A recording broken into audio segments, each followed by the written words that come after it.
सहनावतु सहनौ भुनक्तु सह वीर्यं करवावहै तेजस्विनावधीतमस्तु मा विद्विषावहै। ॐ शान्ति शान्ति शान्तिः। ॐ पूर्णमदः पूर्णमिदं पूर्णात् पूर्णमुदच्यते पूर्णस्य पूर्णमादाय पूर्णमेवावशिष्यते। ॐ शान्ति शान्ति शान्तिः। श्रुतिस्मृतिपुराणानाम् आलयं करुणालयं नमामि भगवत्पादं शङ्करं लोकशङ्करं शङ्करं शङ्कराचार्यं केशवं बादरायणं सूत्रभाष्यकृतौ वन्दे भगवन्तौ पुनः पुनः। ईश्वरो गुरुरात्मेति मूर्तिभेदविभागिने व्योमवद्व्याप्तदेहाय दक्षिणामूर्तये नमः। अखण्डानन्दसम्बोधः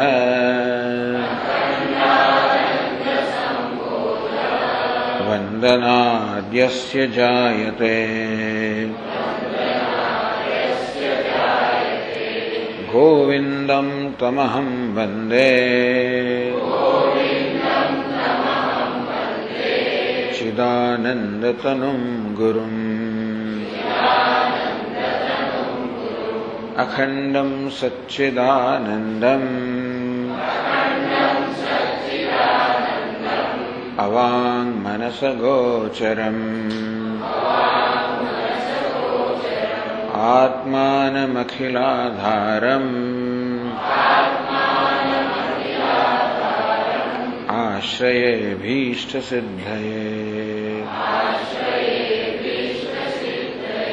यदा लम्बोदरं हन्ति सतां प्रत्यूहसम्भवम् तदा लम्बेदया लम्बम् लम्बोदरपदाम्बुजम्।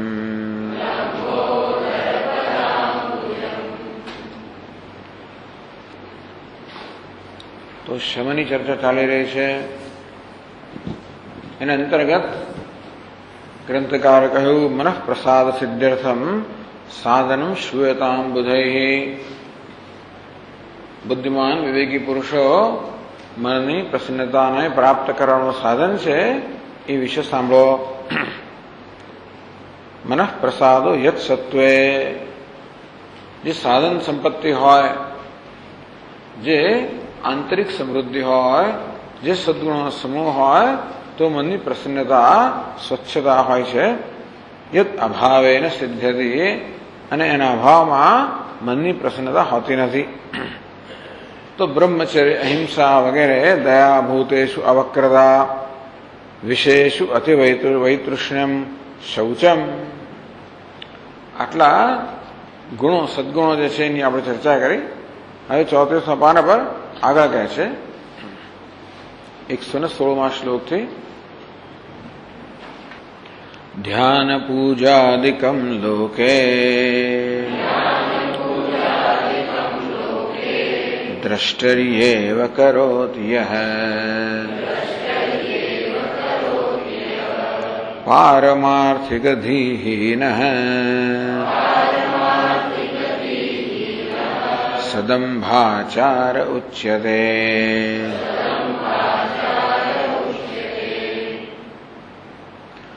पुंसस्तथा नाचरणम् अदम्भित्वं विदुर्बुधाः।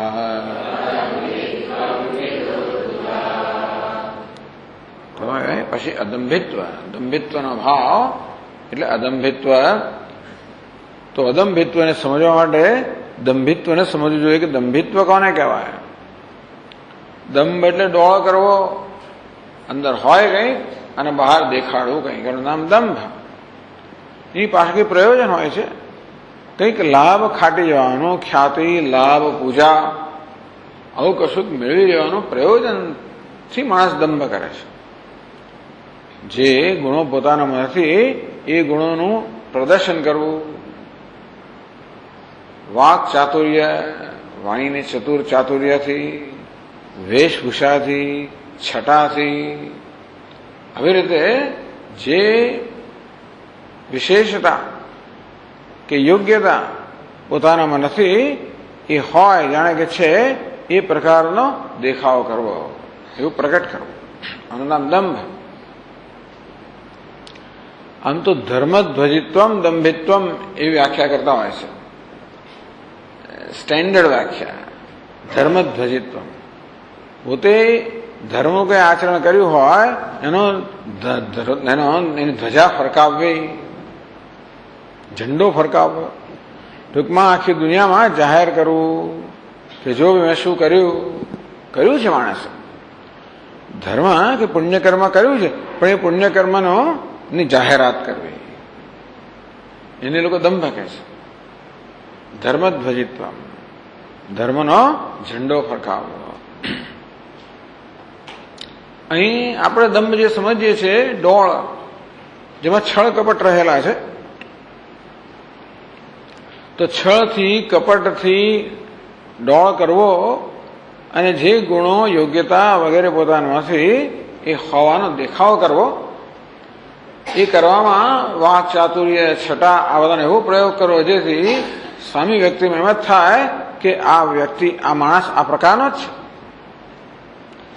તો અહીંયા એક વિશેષ વાત કરવામાં આવી, એટલે આમાંની ઘણી વસ્તુઓની એક વસ્તુ વિશે કહેવામાં આવ્યું.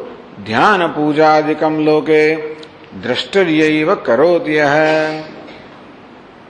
દ્રષ્ટરી એવ સ્થિતે, દેખનાર જોનાર જ્યારે હોય ત્યારે, દ્રષ્ટરી એવ બધા જોનાર હોય ત્યારે જ,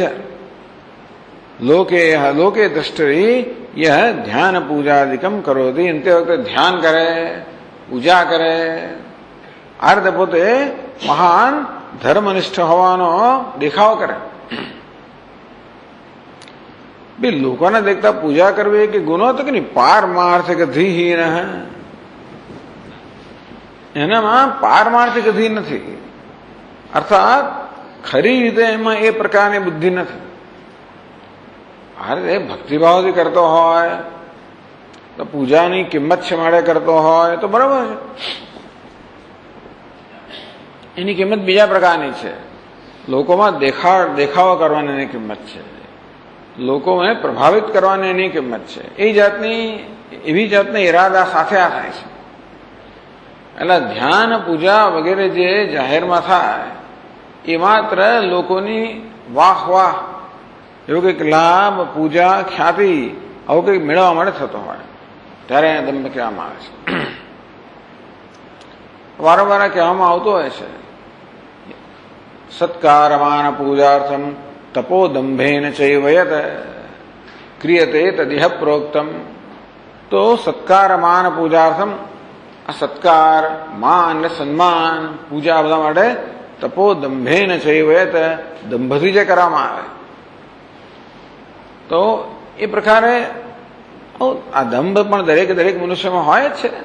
એટલે આપણે હોય એના કરતાં જુદું દેખાડતા હોય તે વધારે દેખાડતા હોઈએ એવું એક સામાન્ય છે. કારણ કે આપણી મર્યાદા આપણે સ્વીકારી શકતા નથી, અને તેથી આપણામાં જે મર્યાદા હોય એને કોઈ કરતા આપણે ઢાંકીએ અને ન હોય એને બદલે આપણામાં કોઈક પ્રકારની શક્તિ હોય એવું જાણે કે જાહેર કરીએ. આમ પૂછે કેટલો પગાર મળે છે? મને તો એ 3,000 ને કે 10,000 મળે છે. એવું કે બસ મળે છે. કેટલી ઉંમર થઈ? તો હોય 50 વર્ષ કે 40 વર્ષ. બસ એમ જ. એટલે ટૂંકમાં પોતાની મર્યાદા કોઈક રીતે બહાર ન પડે. પોતાના દોષ હોય, મર્યાદા હોય, નબળાઈ હોય, જે કંઈ આવી વસ્તુઓ ઢાંકી રાખવી, પોતાની એબને ઢાંકવી, મર્યાદાને ઢાંકવી. એનો વાંધો નહીં, ચાલ ઢાંક બાપા, પણ નથી એ પાછી વસ્તુ ઊભી જાહેર કરવી.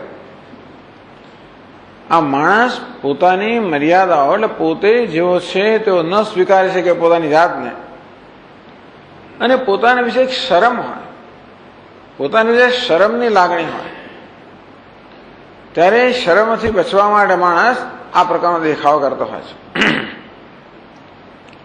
દરેકના અંદર આમ એવું શેમ હોય છે કશા ને કશા વિશે. ટૂંકમાં કઈ ને કઈ વિશે માણસને પોતાના વિશે શરમ ને સંકોચ હોય છે. અને જે આવી જાતનું બહાર દેખાવ તો કેવો લાગો એટલે એ રીતે પોતાને બહાર પાડે નહીં, પણ પોતે જેવો દેખાવ ઈચ્છતો હોય તેવો બહાર દેખાડવાનો પ્રયત્ન કરે. એ આ દંભ પણ પોતાની જાતને એટલે પોતાની મર્યાદાઓને સ્વીકારી ન શકવાને કારણે છે. પુંસસ તથા અનાચરણમ, આ પ્રકારે ડોળ માટે, દેખાવા માટે, જાહેરાત માટે માત્ર આચરણ ના કરવું. ટૂંકમાં આચરણ કરતા પહેલા પોતાને જાતે પૂછવું કે આચરણ શેના માટે થઈ રહ્યું છે, એની પાછળ ખરેખર કોઈ પ્રામાણિક ઈરાદો છે કે પછી માત્ર જાહેરાત કરવા માટે કે લોકોનું ધ્યાન આકર્ષિત કરવા માટે કે બીજી કોઈ વસ્તુ, બીજું કોઈ લાભ, પૂજા, ખ્યાતિ વગેરે માટે થઈ રહ્યું છે.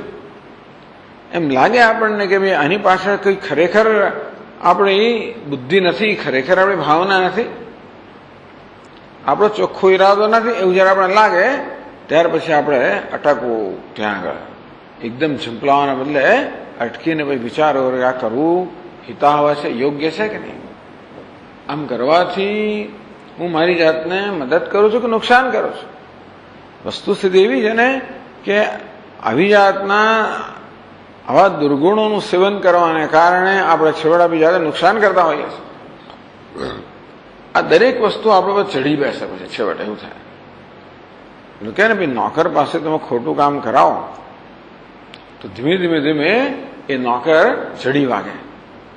શરૂઆતમાં કરે, પછી આપણે પોલ પટ્ટી જાણી જાય, પછી બરોબર એ પણ ચાવી ચડાવે અને પછી આપણો સાહેબ બની જાય. તેવી રીતે આ મન પણ એવું જ છે. એની પાસે આપણે ખોટું કામ કરાવીએ, ખોટું બોલાવડાવીએ, ખોટો દેખાવ કરીએ, જેમ કરીએ તેમ ધીમે ધીમે મન પછી આપણે ચડી વાગે અને આપણું જ માલિક થઈને બેસે, આપણા કાબુમાં રહે નહીં. મન પછી આવી બધી વૃત્તિઓના કાબુમાં આવી જાય. આ રીતે આપણે જયારે વિચાર કરીએ કે આ પ્રકારે દુર્વૃત્તિઓનું સેવન કરવાને કારણે કેવી રીતે આપણે આપણી જાતને ઈજા પહોંચાડી રહ્યા છીએ, એ દ્વારા પછી એ રીતે મૂલ્યનું મૂલ્ય કે દંભના આચરણ દ્વારા કેવી રીતે મારી જાતનો ઈજા પહોંચાડી રહ્યો છું. પૂજ્ય સ્વામીની ભાષામાં કહીએ તો આપણા આમાં એક ખંડિત્વ કે વિભક્ત વ્યક્તિત્વ ઉત્પન્ન કરી રહ્યા છે. કારણ કે અંદર જાણનાર હું એક જુદો છે અને જાહેર કરનાર હું બીજો છે. હુંની અંદર જ બે ભાગલા પડી ગયા. આ મારી જાતમાં ભાગલા પાડી દઉં, મારી જાતમાં હું મારા વ્યક્તિત્વનો વિભક્ત બનાવી દઉં, પછી અંદર બેનું પેલું એકવાર તરાડો પડે ને પછી જોડવી મુશ્કેલ છે. અને એટલે પછી એકને બદલે બે અંદર થઈ ગયા, એથી વધારે થઈ જાય. આ રીતે મારા મનમાં સંઘર્ષ, અશાંતિ બધાના બીજ હું રોપી રહ્યો છું. આ પ્રકારે જયારે વિચાર કરીએ ત્યારે અંગ્રેજીમાં કહેવત છે, honesty is the best policy. Honesty એટલે પ્રામાણિકતા.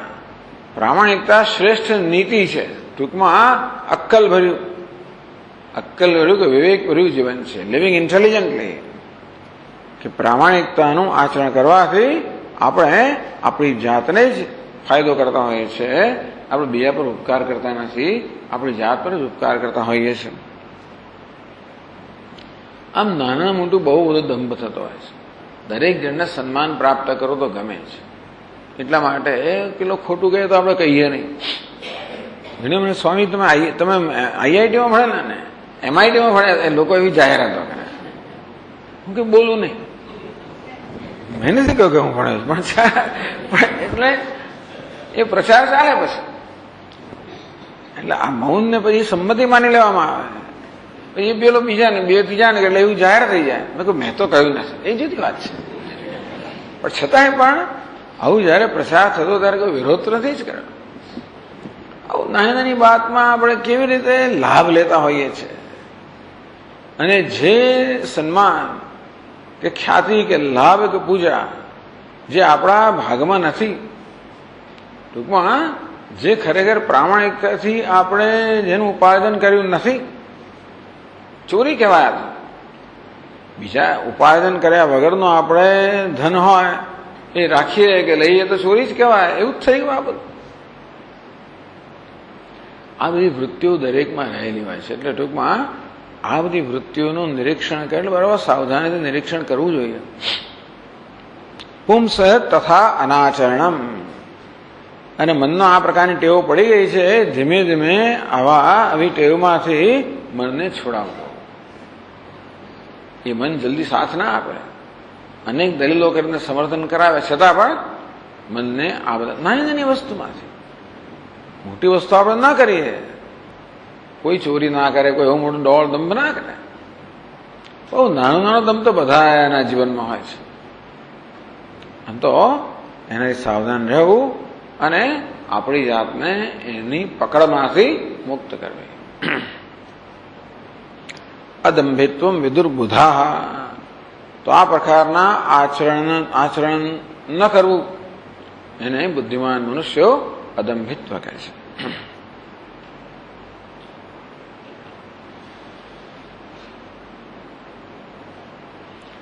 પછી આગળ હવે સત્યમ, જે બીજો આગળનો ગુણ છે એની વાત કરે છે.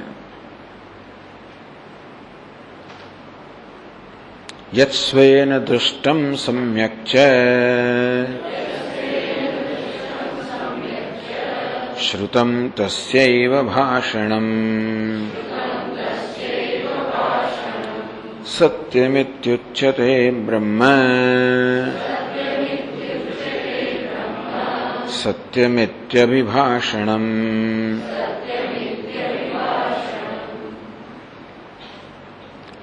યત સ્વેન દૃષ્ટમ સમ્યક ચ શ્રુતમ,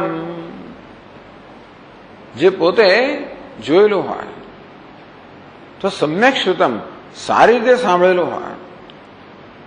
સારી સાંભળ્યું એટલે ટૂંકમાં કોઈ વિશ્વાસપાત્ર વ્યક્તિ પાસે સાંભળ્યું હોય, ત્યાં તો આપણે જાતે જોયેલું હોય, અથવા તો વિશ્વાસપાત્ર પેલા કહે ને ભાઈ સોર્સિસ, એવા વિશ્વાસપાત્ર આપણે કોઈ વ્યક્તિ પાસેથી કે એવા ઉદ્ભવ સ્થાનમાંથી આપણે મેળવ્યું હોય, જાણ્યું હોય.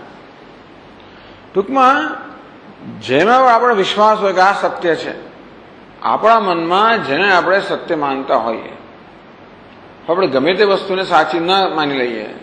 કોઈ કહે એટલે આપણે માની લેવું નથી હોતું, એ કહેનાર વિશ્વાસ પાત્ર છે કે નહીં, જાણકાર છે કે નહીં. એટલે સંસ્કૃતમાં કે શાસ્ત્રમાં આપ્ત વાક્યને પ્રમાણ ગણવામાં આવે. આપ્ત એટલે જે વિશ્વાસ પાત્ર છે અને જે જાણકાર છે, જે હિતેચ્છુ છે. આવી વ્યક્તિ પાસેથી જે આપણે સાંભળીએ એને આપણે અક્ષરશઃ સ્વીકારી લઈએ, પ્રમાણભૂત ગણીએ. એવું રીતે પ્રમાણભૂત વ્યક્તિ પાસેથી આપણે સાંભળ્યું હોય અને જાણીએ કે આ સમ્યક છે શ્રુતમ, સારી રીતે સાંભળ્યું હોય, એટલે કે વિશ્વાસપાત્ર વ્યક્તિ પાસેથી બરાબર સાંભળ્યું હોય, જાણ્યું હોય, અથવા આપણે જાતે જોયેલું હોય. યત સ્વેન દુષ્ટમ સમ્યક ચ શ્રુતમ તસ્યૈવ ભાષણમ, બસ એ જ વસ્તુ કહેવી. સત્યમ ઇતિ ઉચ્યતે, તો સત્ય કોને કહેવાય? આપણે જેને સાચું જાણીએ છીએ એ જ કહેવું, જો કહેવાની જરૂર હોય તો. સત્ય બોલવું એવું કોઈ નથી કહેતા કે સાચું બોલવું. ઘણા લોકો એમ માને છે કે સાચું બોલવું આપણો ધર્મ છે, એટલે હું તો કહેવાનો, હું તો કહીશ જે થાય તે ખરું એમ માનીને કોઈ પણ સંજોગોમાં સાચું બોલવું. કોઈને બહાર પાડવા, ખુલ્લા પાડવા, જાત જાતનું બધું થાય એને કારણે, અથવા કોઈને હાંસી, બીજા સાથે સાચું બોલ ઘરમાં બીજા લોકોની હાંસી થાય, બીજા લોકો બિચારા શરમજનક સ્થિતિમાં મુકાય વગેરે ઘણું થતું હોય છે. એટલે એવું નથી કે આપણે સાચું બોલવું, તો બોલીએ તો સાચું બોલવું. બોલવું યોગ્ય લાગે. સત્યમ પ્રિય હિતમ છે યત. ભગવાન કહે છે કે હિતમ અર્થાત હિત કરનારો હોય, જરૂરી હોય તો જ બોલવું, અને ત્યારે સત્ય બોલવું. પણ જોડે હંમેશા બધે આ સત્ય વચનની સાથે સાથે એક વિશેષ ઉમેરવામાં આવે છે, સત્યમ બ્રુયાત પ્રિયમ બ્રુયાત. સાચું બોલો, સાથે સાથે એ પ્રિય લાગે એ પ્રકારે બોલો. સાચું પણ એવી રીતે બોલો જેથી પ્રિય લાગે. એટલે આપણે આમે સાચું બોલીએ ને એટલે બીજાની લાગણી દુભાતી જ હોય છે. આપણે સાચું જાહેર કરીએ એટલે જે વ્યક્તિ કદાચ સાચું ના બોલતી હોય, કે જેની વસ્તુ કંઈક બહાર પડી હોય, કે જેને કંઈ ઉપદેશ આપવામાં આવતો હોય, કોઈ ને કોઈ રીતે એનું કશુંક તો નીચા જવા પણ થતું જ હોય છે. આપણે આમ સાચું જાહેર કરીએ એટલે કોઈકનું નીચા જવા પણ થાય છે, એ કોઈને ગમે ને. એટલે એને એના બદલામાં કહેવામાં આવ્યું પ્રિયમ બ્રુયાત. સાચું બોલો પણ એવી રીતે બોલો જેથી પ્રિય લાગે, પેલા લાગણી દુભાય નહીં, એ પ્રકાર બોલો. અંતે ક્યારે જરૂરી હોય ત્યારે, જરૂરી ના હોય તો ન બોલો. એ ન બોલવું એ પણ એક સદગુણ છે. ન તો વૃથા વાક્યમ સમુચ્ચાર્યતા. શંકરાચાર્ય મહારાજ કહે ભાઈ એક પણ વાક્ય વૃથા, જરૂર વગરનું એક પણ વાક્ય ના બોલાવો. ડોંગરી મહારાજ કહે પાણી અને વાણીનો વ્યય ના કરો. એટલે પાણીનો વ્યય ના કરો, વાણીનો વ્યય ના કરો. એટલે આ વાણીને બહુ આપણે સાવધાનીથી અને વિવેકથી હંમેશા વાણીનો પ્રયોગ કરવો જોઈએ. એક મૂલ્યવાન વસ્તુ છે, વેડફી દેવા મળે નથી. પાણી પણ મૂલ્યવાન છે, વીજળી મૂલ્યવાન છે, આ બધી વસ્તુ મૂલ્યવાન છે. મળે છે એનું કોઈ પૂછનારું નથી, એટલા માટે વેડફી દેવી એ તો બહુ ખોટી વાત છે. વાણી પણ મૂલ્યવાન છે, કોઈ પૂછનારું નથી અને કોઈ કિંમત ચૂકવવી પડતી નથી. મળે આપણે વાણીનો દુરુપયોગ કરીએ અથવા તો એને વેડફીએ એ યોગ્ય નથી. એટલે જરૂરી હોય તો જ બોલવું. બોલીએ ત્યારે જે આપણે માનીએ જાણીએ સાચું એ બોલવું. તે પણ એવી રીતે બોલવું જેથી આપણે જે જાણીએ છીએ એવો જ પ્રત્યય, એ પ્રકારની સમજ પહેલામાં ઉત્પન્ન થાય. ઘણી વાર લોકો સાચું બોલતા બોલતા એવી કુશળતાથી બોલતા હોય છે કે પેલું જુદું સમજે. પછી જયારે પ્રશ્ન થાય કે ભાઈ તમે આમ કેમ કહ્યું, મેં તો આમ કહ્યું તું આમ સમજો, હું શું કરું? પણ પેલો એમ સમજે એ રીતે જ કહેવામાં આવ્યું હોય એટલે એને કોઈક રીતે ભેરવવાનો પ્રયત્ન હોય અથવા તો એવો ત્યાં તો પ્રયત્ન થતો જ હોય. એટલે પ્રામાણિકતા નથી. પછી સાચું બોલવાનું કદાચ, કારણ કે દરેક મૂલ્યની પાછળ એક તો બહારનું રૂપ હોય, બીજી પાછળની ભાવના હોય કે સ્પિરિટ હોય. ફોર્મ અને સ્પિરિટ. બહારનું માળખું એક વસ્તુ, એની પાછળનો એક પ્રાણ હોવો જોઈએ. તો માળખું સત્યનું છે પણ પ્રાણ એટલે અંદરનો ઈરાદો જે છે એ સત્યનો ના હોય તો સત્ય ના કહેવાય. સત્ય બોલવામાં ઈરાદો પણ સાચો હોવો જોઈએ. અને આપણે જેને સત્ય જાણીએ છીએ પ્રામાણિકપણે એ જ વસ્તુ બીજાને પહોંચાડવી, એ જ પ્રકારની સમજ બે ઉત્પન્ન થાય એવો આપણો એક પ્રામાણિક પ્રયત્ન હોવો જોઈએ. શક્ય છે કે એવો પ્રયત્ન કરવા છતાં વ્યક્તિ બીજું સમજે એવી સંભાવના છે ઓછી, પણ આપણો ઈરાદો ચોખ્ખો હોવો જોઈએ. એટલે સત્ય વચનની પાછળ એક ચોખ્ખો ઈરાદો, જેને આર્જવમ, આર્જવ એટલે પ્રામાણિકપણું, રુજુતા, સરળતા, નિષ્કપટ, અવક્રતા કહેવામાં આવ્યું, એ પણ એની સાથે હોવું જોઈએ.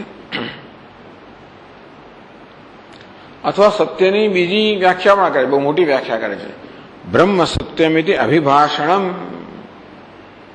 અથવા બ્રહ્મ સત્ય છે એ પ્રકારે અભિભાષણમ, એ પ્રકારે કહેવું, એને પણ સત્ય કહેવાય છે.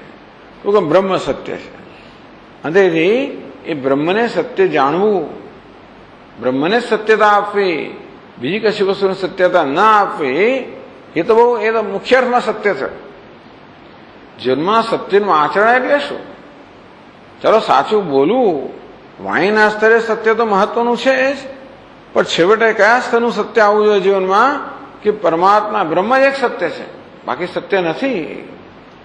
એ પ્રકારે અભિભાષણમ, એ પ્રકારે બોલવું, એ પ્રકારે વિચારવું, એ પ્રકારે જીવવું, એ વાસ્તવમાં મુખ્ય અર્થમાં સત્ય છે.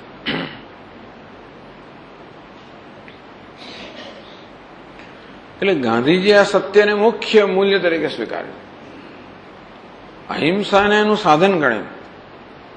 યોગશાસ્ત્રમાં અહિંસાનું નામ પહેલું છે, પછી સત્ય. એ લોકો અહિંસાને મુખ્ય મૂલ્ય માને છે, અને સત્ય, અસ્તેય વગેરે મૂલ્યો જે છે એ અહિંસાની શુદ્ધિ માટે જ છે. તો જ અહિંસક વર્તન કહેવાય જ્યારે વર્તનમાં સત્ય હોય, તો જ અહિંસા કહેવાય જ્યારે એમાં ચોરીનો અભાવ હોય, જ્યારે એમાં બ્રહ્મચર્ય હોય, આત્મસંયમ હોય, અપરિગ્રહ હોય, ખોટો સંગ્રહ ના હોય, વગેરે વગેરે. એટલે વાસ્તવમાં અહિંસાની શુદ્ધિકરણ માટે જ આ બધા મૂલ્યો છે. યોગશાસ્ત્રમાં અહિંસા એ મુખ્ય મૂલ્ય છે. જ્યારે ગાંધીજીએ સત્યને મુખ્ય મૂલ્ય સ્વીકાર્યું અને અહિંસાનું સાધન બનાવ્યું. એટલે સત્ય જ પરમાત્મા છે, સત્યની સાધના. એટલે માય એક્સપેરિમેન્ટ્સ ઇન ટ્રુથ, સત્યના પ્રયોગો, એવું પોતાના જીવનને સત્યના પ્રયોગ એમ કહેતા હતા. એટલે સત્ય તો બહુ જ મહત્વનું છે. સત્યમેવ જયતે નાનૃતમ, ઉપનિષદમાં સત્યને મુખ્ય ગણવામાં આવ્યું છે. સત્યેન લભ્ય તપસા હેષ આત્મા, મુંડકો ઉપનિષદમાં કહેવામાં આવ્યું, હેષ આત્મા સત્યેન લભ્ય, આત્મા સત્યથી પ્રાપ્ત થાય. એની જોડે ભાઈ તપશ્ચર્યા વગેરે હોય તો સત્યને પહેલું સ્થાન આપવામાં આવ્યું. સત્યેન લભ્ય તપસા હેષ આત્મા, આત્મા સત્યથી તપશ્ચર્યા વગેરે પ્રાપ્ત થાય છે. સત્યમેવ જયતે, ના છેવડે સત્યનો જય થાય છે, જૂઠાણનો ક્યારેય જય થતો નથી. એ તો ઉપનિષદોમાં સત્યને ખૂબ મહત્વ આપવામાં આવ્યું છે. અહિંસાની વાત ઓછી જોવા મળે છે આ મૂલ્યોની અંદર. અહિંસાની વાત, અહિંસા આવી જ ગઈ જો કે છતાંય પણ એમાં સીધે સીધું સત્યનો ઉલ્લેખ છે. પ્રશ્નો પરિષદમાં કહેવામાં આવ્યું કે જે માણસ જુઠ્ઠું બોલે એના 7 કુળ, 7 પેઢીની અંદર બધું શોષણ થઈ જાય છે, 7 પેઢી નષ્ટ થઈ જાય છે, એવું બધું કહેવામાં આવ્યું. એટલે બધું ટૂંકમાં વૈદિક સંસ્કૃતિમાં આ સત્ય જે છે એ સત્યને ખૂબ જ, અહિંસાનો પ્રચાર તો ભગવાન ગૌતમ બુદ્ધ, મહાવીર સ્વામી વગેરે લોકોએ વધારે કર્યો, પણ વૈદિક સંસ્કૃતિમાં સત્યનો પ્રચાર, બ્રહ્મ સત્યમ, આમ સત્ય જ પરમાત્મા છે. એટલા જ માટે જીવનમાં સત્ય હોવું જોઈએ. જ્યારે આપણે જીવનમાં સત્યનું આચરણ કરીએ ત્યારે પરમાત્માનો આદર કરીએ છીએ. આપણે જ્યારે સત્યનો ભોગ આપીએ ત્યારે પરમાત્માનો અનાદર કરીએ છીએ. જે માણસ પરમાત્માને પ્રાપ્ત કરવા ઈચ્છતો હોય, એના જીવનમાં જ્યારે સત્યનો ભોગ અપાતો હોય ત્યારે પોતે ઈચ્છે છે તે અને કરે છે, એમાં વચ્ચે સુમેળ રહ્યો નહીં. સાધન હંમેશા સાધ્યને અનુરૂપ હોવું જોઈએ. એટલે જ કહ્યું કે ભાઈ બ્રહ્મ સત્યમ એટલે અભિભાષણમ, સતત પોતાને યાદ દેવડાવવું જોઈએ કે બ્રહ્મ સત્ય છે, એ સત્ય જ મારા જીવનનું ધ્યેય છે. આવો ગાંધીજીનો આવો એમનો મોટો આ પ્રકારનું એમની એક શું કહેવાય એને જીવનનું એક સૂત્ર, આવું સૂત્ર કે બસ સત્ય પરમાત્મા છે અને સત્યની શોધ, સત્યની પ્રાપ્તિ. પછી નિર્મમત્વની વ્યાખ્યા કરે આગળ. દેહાદિષુ સ્વકીયત્વ દૃઢબુદ્ધિ વિસર્જનમ નિર્મમત્વમ સ્મૃતમ યેન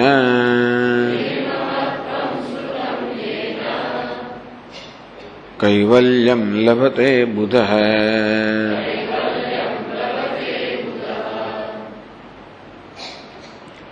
દેહાદિષુ દેહ વગેરેમાં, દેહની અંદર પછી બીજું રહ્યું શું? દેહ વગેરેમાં આદિ શબ્દથી બધું જ આવી જાય. એટલે પોતાના ઘર બાર પુત્ર મિત્ર કલત્ર સંપત્તિ જે કે બધું હોય એ બધામાં દેહથી માંડીને આ બધી વસ્તુમાં સ્વકીયત્વ દ્રઢ બુદ્ધિ વિસર્જનમ. આ દ્રઢ બુદ્ધિ સ્વકીયત્વ, આ મારું છે. સ્વકીય એટલે કે મારું, સ્વકીયત્વ મારું છે એ પ્રકારનો ભાવ. એવી જે દ્રઢ બુદ્ધિ હોય છે કે આ મારું જે છે, તો વિસર્જનમ, એને વિસર્જન કરવું અર્થાત એનો ત્યાગ કરવો, એને નિર્મમત્વ કહે છે. એટલે નિર્મમત્વ નિરહંકારત્વ આ બધા ગુણો છે જ, પણ ધીમે ધીમે ધીમે આ મમત્વનો, મારાપણાનો, માલિકીની ભાવનાનો ધીમે ધીમે ત્યાગ કરતા શીખવું જોઈએ, ત્યાગ થવો જોઈએ. આ માલિકીની ભાવના પણ શેના માટે છે? આપણે કોઈને કોઈ તેમાંથી સલામતી શોધતા હોઈએ છીએ. વસ્તુ મારી કહેવાથી એ કરતા મને સલામત અનુભવ થાય કે મારું છે, મારું એટલે હંમેશા મારી સાથે રહેશે, હંમેશા જરૂર પડશે ત્યારે મને ઉપયોગી થશે, એવો આપણે વિશ્વાસ રાખીએ છીએ કે આ મારું છે. હોવાને કારણે હંમેશા મને મળી રહેશે, મને પ્રાપ્ત થશે, અને તેથી હું સલામત છું. આ રીતે પોતાના ઘર બાર ધન સંપત્તિ સગા સંબંધી આ બધામાં માણસને માલિકીની ભાવના સ્થાપિત કરવાની એક જરૂર છે, કારણ કે એ દ્વારા એ એક સલામતનો અનુભવ કરતા હોય છે. એ ખરેખર તો એક ભ્રમ જ છે. આ બધી વસ્તુઓ ખરેખર તાકડે ઉપયોગી થશે, કામ આવશે, ભગવાન જાણે. માંડો કે કારિકામાં કહેવામાં આવ્યું કે તું જેને સત્ય સત્ય કરે છે એ કે ભાઈ આ સ્વપ્ન તમારો ભલે મિથ્યા રહ્યું, આ વ્યવહારિક જગત તો સત્ય છે. કેમ? કારણ કે ઉપયોગી છે. ઉપયોગિતાને કારણે સત્ય કહેતો હોય તો ઉપયોગિતા કેટલી? તને સ્વપ્નમાં તરસ લાગે ત્યારે બાજુમાં જ પેલો પાણીનો ઘડો છે, એ કેટલો ઉપયોગી? સ્વપ્નમાં ચોર આવે ત્યારે બાજુમાં દંડો પડેલો કેટલો ઉપયોગી? કોઈ ઉપયોગી નથી.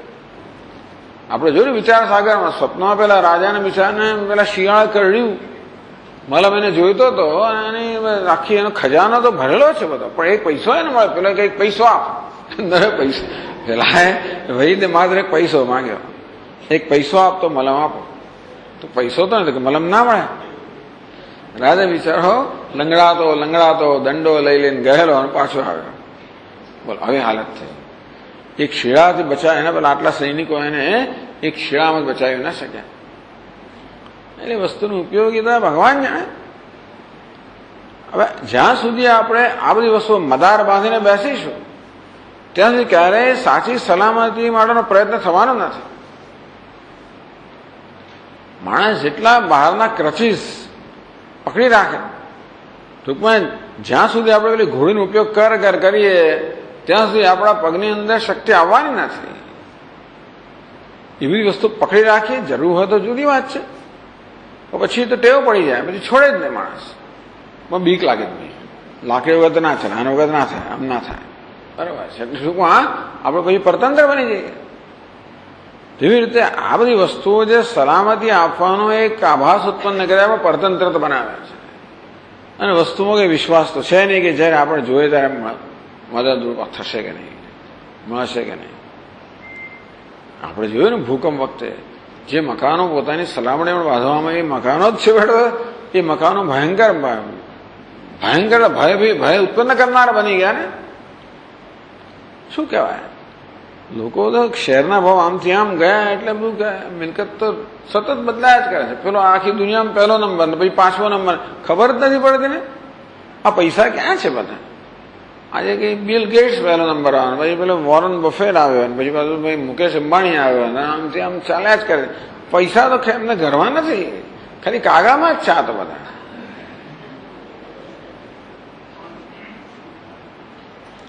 એટલે આ બધી દુનિયાની વસ્તુઓ જે છે જે સતત બદલાયા કરતી હોય છે, વિકારી હોય છે, નશ્વર હોય છે અને વિશ્વસનીય નથી હોતી, એ બધી વસ્તુઓ પર મદાર બાંધીને બેસવું કે બસ હું સલામત છું તો ભલે, પણ જ્યાં વાસ્તવિક સલામતી છે એ સલામતી પ્રાપ્ત થતી નથી કે આપણે એની જરૂર જોતા નથી. આપણે એમ લાગે આપણી જરૂરિયાત તો પૂરી થઈ ગઈ તો પછી સાચી સલામતી શોધવાનો પ્રયત્ન થતો જ નથી. ઈશ્વર વાસ્તવમાં સાચી સલામતી હશે, એ જ શરણ છે, એ સ્વરૂપ છે, એમાંથી સાચી સલામતી પ્રાપ્ત થાય ઈશ્વરમાં, આત્મામાં છે. અને એનો પ્રયત્ન બધું થાય ને માણસ હંમેશા સલામત જ રહે. પુત્રાદપી ધન ભાજામ ભીતિ, દરેક વસ્તુ જે આપણે સલામતી આપતી હોય ભય પણ ઉત્પન્ન કરે કે નહીં હોય તો શું થશે. કારણ કે જે વસ્તુ મને સલામતી આપે છે એના પર પછી તો આપણે એવા આધારિત બની જઈએ, એને એમાં વળગીને રહીએ, એ જતું રહેશે તો શું થશે, ભય પણ રહેવાનો જ છે. અને તેથી આ મારાપણાની બુદ્ધિ જે છે, માલિકીપણાની ભાવના છે, એમાંથી વિસર્જનમ. આમ તો કહેવામાં આવે કે મારાપણું, માલિકીની ભાવના, સ્વામી મહારાજ કે ખરેખર હું માલિક કોનો કહેવાઉં? જે વસ્તુ મેં સર્જી હોય એનું માલિક કહેવાઉં. જે મેં ઘડી હોય, સર્જી હોય, ઉત્પન્ન એનો માલિક કહેવાય. હવે મેં કર્યું, દેહ પણ મેં સર્જેલો નથી. દુનિયાની બધી જ વસ્તુઓ ખરેખર તો મને ભેટ જ આપવામાં આવેલી છે. દેહની બહારની વસ્તુઓ તો ખરી જ, હું આવ્યો ત્યારે કશું લઈને નહોતો આવ્યો. આ બધી વસ્તુઓ જે મારી પાસે છે એ તો ભેટ જ છે ને. અને તેથી વધારેમાં વધારે તો એમ કહેવાય કે ભાઈ એટલા માટે આ વાલીપણાનો સિદ્ધાંત આ લોકોએ તારવ્યો, ગાંધીજી વગેરે લોકોએ ભગવદ્ ગીતામાંથી ટ્રસ્ટીશીપ એટલે વાલીપણાનો સિદ્ધાંત, કહેવાનો માલિક નથી, વાલી છું. ખરો માલિક તો પેલો જ છે, જેના સર્જેલું છે એ માલિક છે. હું કોણ છું? એનો વાલી છું. ઉપયોગ કરવાની મને છૂટ છે. પછી મારું ના હોવાને કારણે આપણે કેટલો ઉપયોગ કરી શકીએ? વધારે ઓછામાં ઓછું આપણે લઈએ. ઔરંગઝેબ ભલે ગમે તો હશે પણ એટલું તો ખરું કે ઓછામાં ઓછું લે. એ તો પોતાની જરૂરિયાત પાછો કંઈક બૂટ શું બનાવતો હતો, કંઈક એવું કંઈક કરતો હતો. પાછો એ કંઈક જૂતા જોડા સીવતો હતો, એવું કંઈક કરીને પોતાનું ગુજરાન ચલાવતો હતો. જે હોય તે પણ કહેવાનો વાત છે કે આ તો બધી મારી માલિકીઓ નથી. એવા આપણે ઘણા રાજાઓ હતા જે રાજ્યની સંપત્તિને પોતાની ના માને અને પોતે વ્યક્તિગત કંઈ કામ કરે, એવી રીતે પાછી પોતાનું વળતર જે મળે એમાંથી ગુજરાન ચલાવે. ચાલો ભલી વસ્તુઓ હોય તોય પણ એમાં માલિકીને હંમેશા યાદ રાખવું કે આનો સાચો માલિક તો એક જ છે, ઈશ્વર જ છે. સબકા માલિક એક, તો બધાનો માલિક છે એટલે એક ભગવાન જ છે, બીજો કોઈ નથી. અને આપણે જે છીએ એ તો વાલી છે વધારેમાં વધારે. શરીરનો પણ આપણે માલિક નથી, એના પર ઘણા લોકોનો દાવો છે ને. શરીર પર કેટલા બધા લોકોનો દાવો છે, એ બધી લાંબી વાતો આવે છે. પણ ટૂંકમાં માણસ પરણેલો તેની પત્ની એનો દાવો કરે ને પછી મા બાપ એનો દાવો કરે કે અમે જન્મ આપ્યો, સંતાનનો દાવો કરે કે ભાઈ મારો આના પર હક છે, અને પછી તો સાહેબ માલિક દાવો કરે ને રાજા દાવો કરે ને બધાએ દાવો કરે. અને સ્વામીજી કહે કે આપણા શરીરની અંદર પેલા બેક્ટેરિયા એમીબા બધા જે છે એ તો કેટલી જનરેશનથી કેટલી પેઢીઓથી રહેલા છે, એમનો દાવો પહેલો છે. આ બધાનો દાવો જયારે આપણે ગણતરીમાં લઈએ ત્યારે પછી બચે શું? આપણે માટે કઈ બચે નહીં. એટલે દેહાદિશુ, દેહ પણ વાસ્તવ મારો નથી. આમ તો દેહ મારો ના હોય, જેને મારો કહેવાનું આમ બધું કારણ મારી પાસે છે, એ જયારે મારું ના કહેવાય ત્યારે પછી બીજી બધી વસ્તુઓ ક્યાં મારી છે? સ્વકીયત્વ, દ્રઢ બુદ્ધિ, એક દ્રઢ બુદ્ધિ થઈ ગઈ છે ને, મારું જે છે એને બદલે હું વાલી છું ચાલે. આ વસ્તુને વાપરવા આપવામાં આવે છે અને માટે મારે એને બહુ વિવેકપૂર્વક એનો ઉપયોગ કરવો જોઈએ. We shall produce the maximum, consume the minimum. ટૂંકમાં અમે બધા સૌથી વધારે ઉત્પન્ન કરીશું અને ઓછામાં ઓછું અમે એમાંથી ભોગવીશું કે ઓછામાં ઓછો ઉપયોગ કરીશું. નિર્મમત્વમ શ્રુતમ યેન કૈવલ્યમ લભતે બુધ. બહુ મોટી વાત કરવામાં આવી. આ નિર્મમતા, મમત્વનો ભાવ, એનું મૂલ્ય બહુ કહેવામાં આવ્યું. યેન બુધ કૈવલ્યમ લભતે. આ નિર્મમત્વથી તો બુદ્ધિમાન કે વિવેક મનુષ્ય કૈવલ્ય અર્થાત મોક્ષ પ્રાપ્ત કરે છે. એ માનીએ કે મમતા જાય, પછી ધીમે ધીમે અહંકાર પણ જાય, એમ કરતા કરતા પણ આપણે ઘણા નજીક આવી ગયા મોક્ષની.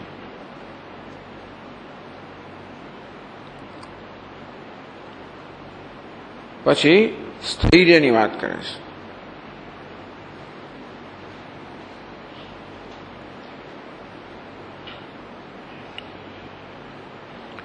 ગુરુ વેદાંત વચનૈ નિશ્ચિતાર્થે દૃઢ સ્થિતિ તદેક વૃત્ત્યા તત્સ્થૈર્યમ નૈશ્ચલ્યમ ન તુ વર્ષ્મણઃ.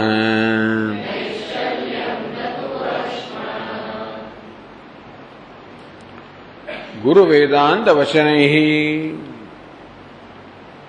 ગુરુ અને વેદાંતના વચનોથી નિશ્ચિતાર્થે, જે અર્થનો નિશ્ચય થયો હોય, તો જે વસ્તુનો ગુરુ અને વેદાંતના વચનથી અર્થ ઉપદેશથી.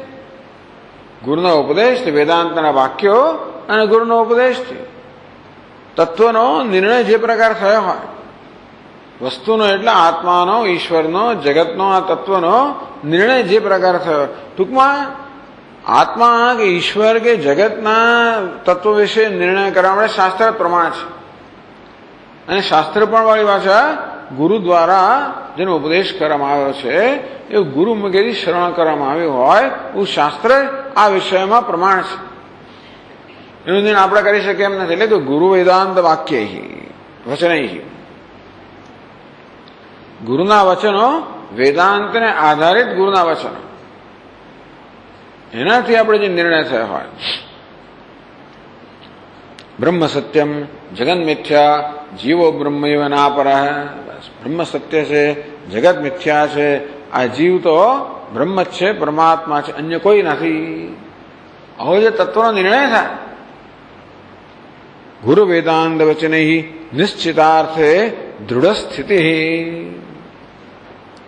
બસ એકવાર આ મનમાં નિશ્ચય થયો કે આ વસ્તુ છે, ચાલો એને તો છોડો, તો બહુ મોટી વસ્તુ છે, પણ નાની નાની વસ્તુનો પણ નિશ્ચય મનમાં થાય કે ભાઈ આ સત્યમેવ જયતે, સત્યનો જ જય થાય. આવો નિશ્ચય મનમાં થાય, દ્રઢ નિશ્ચય થાય.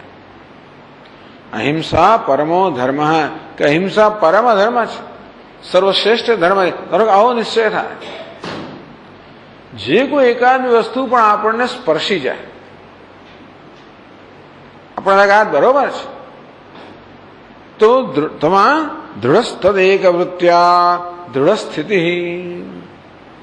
બસ એની જે એક ધારી વૃત્તિ, એનાથી એમાં દ્રઢ સ્થિતિ પ્રાપ્ત કરવી. એટલે નાની નાની વસ્તુઓ. સ્વામી બધે ભગવાન દર્શન કેમ કરવા? ચાલો છોડો. બધે ભગવાન દર્શન કરવા અઘરા છે, તો આપણે આટલું તો કરીએ કે ભાઈ આપણે બીજાને પીડા નહીં પહોંચાડીએ, એ તો બહુ મૂલ્યવાન છે. બસ પછી એક ધારી એમાં સ્થિતિ, સતત આપણા ચિત્તને એમાં જ રાખવું અને સતત આપણા વર્તનમાં, વાણીમાં, બધામાં ઉતારવું. આ તો દ્રઢ સ્થિતિ.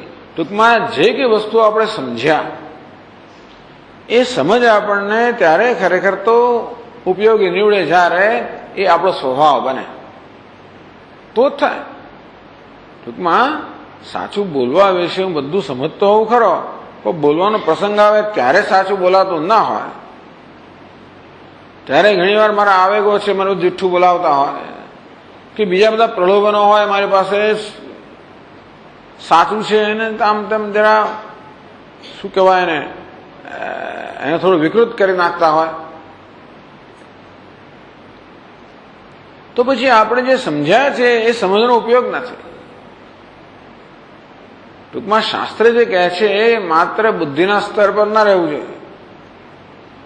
પેલા પોપટો બધા સમજ્યા કે ભાઈ એમને કહેવામાં આવ્યું કે જો પારધી આવી રહ્યો છે ચેતજો, પારધીની જાથી ચેતજો, પારધીની જાથી ચેતજો.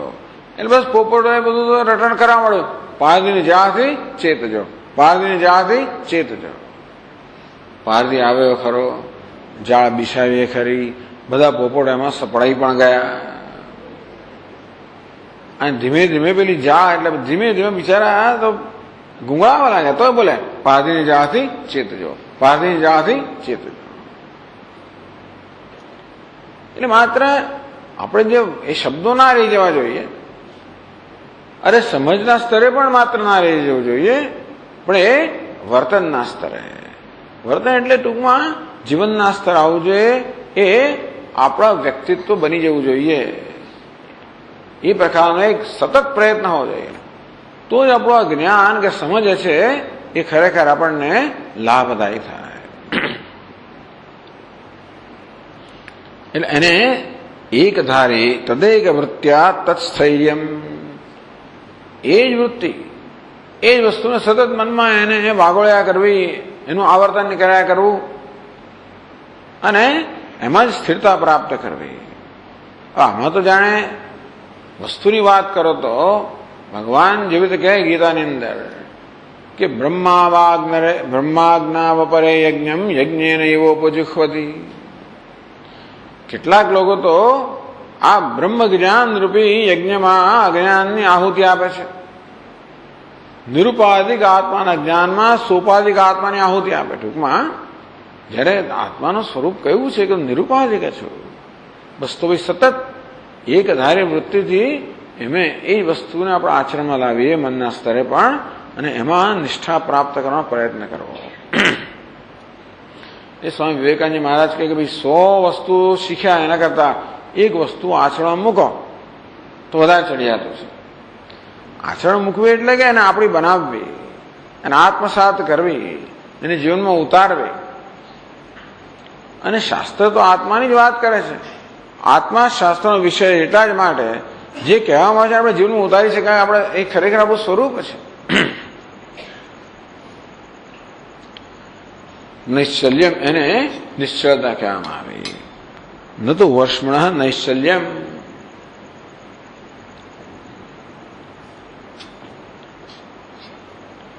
વર્ષમણ શરીર, શરીર નિશ્ચળતા છે એને નૈશ્ચલ્ય.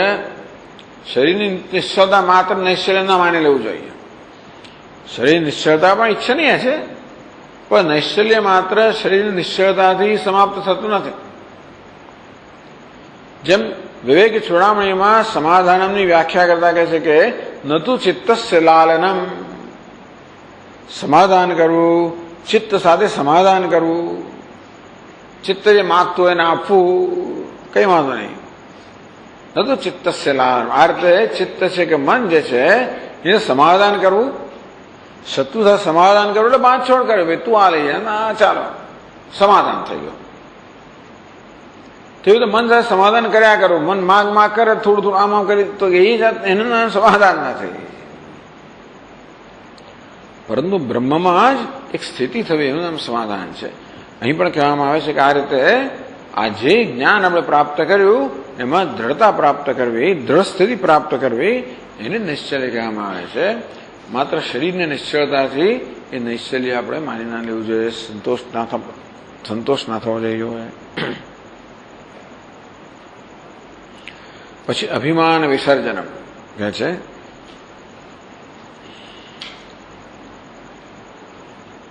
વિદ્યૈશ્વર્ય તપો રૂપ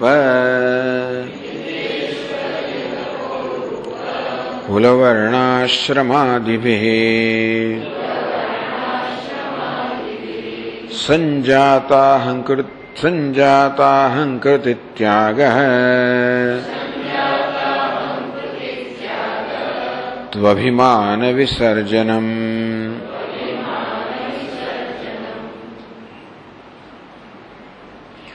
વિદ્યા ઐશ્વર્ય તપઃ રૂપ કુલ વર્ણાશ્રમાદ આદિભિ સંજાત અહંકૃતિ તો સંજાત અહંકૃતે ક્યાં અહંકૃતિ ત્યાગ એવું કહે તો અથવા અહંકૃતે ત્યાગ બંને વસ્તુ છે. આ બધી વસ્તુ એટલે કે અહંકાર જન્મે. અહંકાર એટલે આત્મશ્લાઘા, પોતાની જાતને કંઈક માનવું, હું કંઈક છું એ જાતનો વહેમ જ જન્મવો. અહીં અહંકાર પેલો વહેમ. વિદ્યા બહુ ભણેલો છું, વિદ્વાન છું. ઐશ્વર્ય ખૂબ સત્તા ધરાવનાર છું. તપશ્ચર્યા મહાન તપસ્વી છું. રૂપ એકદમ રૂપાળો છું. કુલ મારો ઉચ્ચ કુળમાં જન્મ થયો છે. વર્ણ સવર્ણ છું, ઉચ્ચ વર્ણમાં જન્મ થયો. આશ્રમમાં એવી સંન્યાસી છું. ટૂંકમાં આ બધી વસ્તુ આને કારણે માણસને અહંકાર જન્મે. આ બધી વસ્તુનો યશ આપણે જયારે લઈએ ત્યારે આપણામાં એક ઘમંડ જન્મે. આ બધી વસ્તુઓ ક્યારે આપણામાં ઘમંડ જન્મ આવે? આપણે જયારે આ બધાનો યશ લઈએ ત્યારે કે આ વિદ્યા મારે કારણે છે, તપશ્ચર્યા ઐશ્વર્ય જે કંઈ છે આ બધા માટે હું જવાબદાર છું, એનો યશ મને મળવો જોઈએ. સેલ્ફ મેડ મેન સમજે કે સેલ્ફ મેડ, જો મારી જાતે આ બધું ઊભું કરેલું છે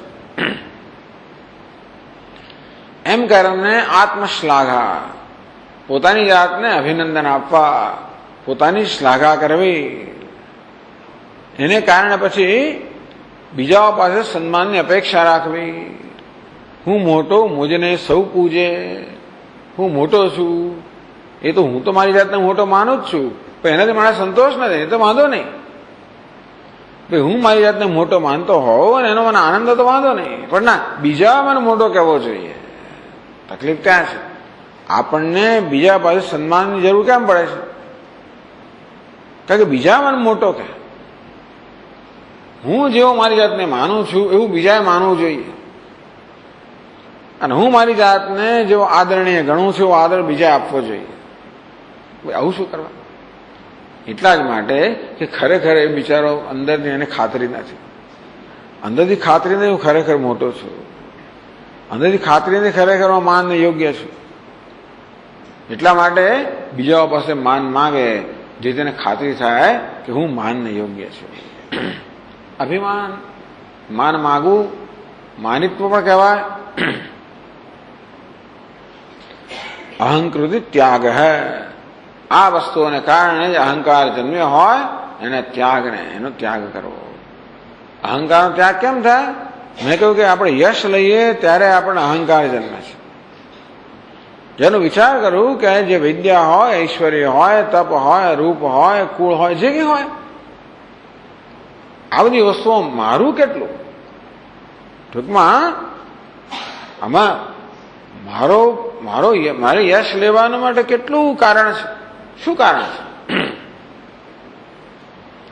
આગળ કહ્યું તે પ્રમાણે બધી વસ્તુઓ ખરેખર તો મને આપવામાં આવેલી છે. એનો માલિક તો નથી, પ્રશ્ન જ નથી, પણ એનું સર્જન કરનારું નથી. સર્જન કરનાર ઈશ્વર છે. એનો ખરેખર ધન વગેરે ઉપાર્જન કરનાર પણ હું નથી. મારો પ્રયત્ન હશે અંદર, ના નથી. એ સિવાય અનેક બધી વસ્તુઓ છે, અનેક બધી અનુકૂળતાઓ હશે જેને કારણે મારો પ્રયત્ન સફળ થયો. જીવનમાં મને પ્રયત્નમાં સફળતા મળી હોય એનો આનંદ જરૂર માણો. કે ચાલો કેવી રીતે આનંદ માણો?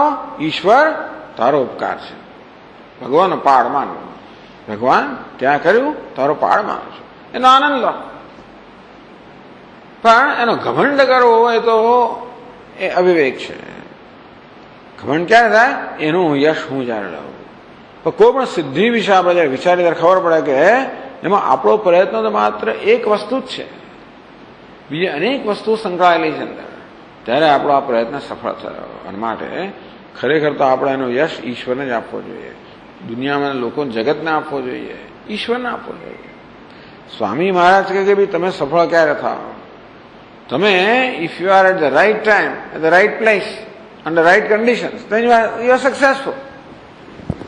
બધું તમે બધી તમારામાં આવડત હોય, પણ હવે તમે સ્ટોક સાચા સમયે ના લીધો હોય તો ભાઈ કામ ના લાગે. અત્યારે તો આજે જ મેં વાંચ્યું, આજે ગઈકાલે વાંચ્યું છાપાની અંદર કે ભાઈ આ બધા આઈપીઓ ઇનિશિયલ પબ્લિક ઓફર હોય 10 રૂપિયા ભાવ અને 100 થી જ શરૂ થાય. લોકો જે પછી બધું ખરીદે. અત્યારે મોટા ભાગના તો બધા શેરો એમના ભાવથી નીચા છે. એમણે ભલે 4-4, 5-5, 10-10 ગણા ભાવ બધા મૂકી હોય, ખરેખર તો એમના એ ભાવથી નીચા થઈ ગયા છે. બોલો કેટલાય લોકો નાયા છે આ બધાની અંદર. કોણ આપણને બધું ઓછું કહેવાનું છે ને, આપણે સાંભળ્યું નથી, પણ એટલે આવું ચાલતું જ હોય છે. હવે આપણે ના થયું હોય એ પણ મૂળ સદભાગ્ય ને. હવે કોને ખબર? પેલો અનિલ અંબાણી વિચાર કરો, આટલો બધા રેકોર્ડ તોડી નાખ્યા, બંને બાજુ રેકોર્ડ તોડી નાખ્યા. પછી ખબર પડે કે આ બધું પોલમ પોલ છે. આવું બધું આપણે ના થાય, આપણે સલામત હોઈએ, ઈશ્વરનો બહુ મોટો ઉપકાર તો ખરો જ ને. એટલે ભગવાનનો પાડ માનવા સિવાય એટલે પ્રત્યેક ક્ષણે આપણે ઈશ્વરનો અનુગ્રહ અનુભવી રહ્યા છીએ. એનો ઈશ્વર અનુગ્રહ લાભ મળી રહ્યો છે પ્રત્યેક ક્ષણે, અને માટે એનો આનંદ લેવો, જોડે જોડે એનો પાડ માનવો. જીવનમાં કૃતજ્ઞતા હોવી જોઈએ, સેન્સ ઓફ ગ્રેટિટ્યુડ, કૃતજ્ઞતા હોવી જોઈએ, તો આપણે ઘમંડ નહીં થાય. એટલે અભિમાન કહો, ઘમંડ કહો, જે પણ દરેકમાં હોય છે ઓછે વત્તા ઓછે, એમાંથી મુક્ત થવા માટે છે આ કૃતજ્ઞતા, નમ્રતા. નમ્રતા ક્યારે આવે? જે કે સિદ્ધિઓ આપણી છે એ સિદ્ધિઓની આપણે વાસ્તવમાં અન્વેષણ કરીએ તો ખબર પડે કે એમાં આપણને કેટલો આપણા પર ઉપકાર કરવામાં આવેલો છે, કેટલી મદદ આપણને આપવામાં આવેલી છે. ઘણીવાર તો આપણે જાણીએ છીએ કે આને લાયક આપણે છીએ જ નહીં, કેટલાય લોકો વધારે લાયક છે, તો આપણે નોકરી મળે ને પેલા ના મળે, એવું ઘણીવાર બને. ઇન્ટરવ્યુમાં પેલો નપાસ થાય ને આપણે પાસ થઈ જઈએ, કશું છે નહીં, તોય પણ ખબર નહીં પેલા પ્રશ્ન પૂછ્યો ને તમે સાચો જવાબ આવડી ગયો, ને છટાથી બોલ્યો ને પેલો બિચારો ગમે તે કારણસર ના બોલો ગયો. એટલે આવું ઘણું બનતું હોય છે કે જે લાયક લોકો હોય એમને પત્તો ના લાગતો હોય અને ખાસ લાયકાત ના હોય તો લાગે તો એનો પછી ઘમંડ કરવો બરોબર નથી. એનો ભગવાન માટે ભગવાનનો પાડ માનવાનો હોય. અભિમાન વિસર્જનમ, આ રીતે મનમાં અહંકાર જન્મે, ઘમંડ જન્મે, અભિમાન જન્મે. વિદ્યા, ઐશ્વર્ય, તપ, રૂપ, કુલ, વર્ણ, આશ્રમ, આ બધી વસ્તુઓ જે ઉપાધિ છે, ઉપાધિના બધા ગુણો છે ખરેખર તો. એને કારણે આપણી જાતને ઊંચી લાવવી એ તો કેવું છે. આત્મા અનાત્માને કારણે આત્માને ઊંચો ચડાવવો એ તો ખોટી વાત છે ને. આપણી જાતને એનાથી માપવી એ પણ બહુ ખોટી વાત છે. અભિમાન એટલે માપવું, માન એટલે માપવું. આપણી જાતને આ બધી વસ્તુથી માપવી પણ યોગ્ય નથી. અભિમાન વિસર્જનમ એ પણ એક મૂલ્ય છે. ઓમ ઓમ પૂર્ણમદઃ પૂર્ણમિદં પૂર્ણાત પૂર્ણમુદચ્યતે પૂર્ણસ્ય પૂર્ણમાદાય પૂર્ણમેવાવશિષ્યતે. ઓમ શાંતિ શાંતિ શાંતિ. શંકરં શંકરાચાર્યં કેશવં બાદરાયણં સૂત્રભાષ્યકૃતૌ વંદે ભગવन्तૌ પુનઃ પુનઃ. ઈશ્વરો ગુરુરાત્મેતિ મૂર્તિભેદવિભાગિને વ્યોમવદ્વ્યાપ્તદેહાય દક્ષિણામૂર્તયે નમઃ. ઓમ શાંતિ શાંતિ શાંતિ. હરિ ઓમ. શ્રી ગુરુભ્યો નમઃ. હરિ ઓમ.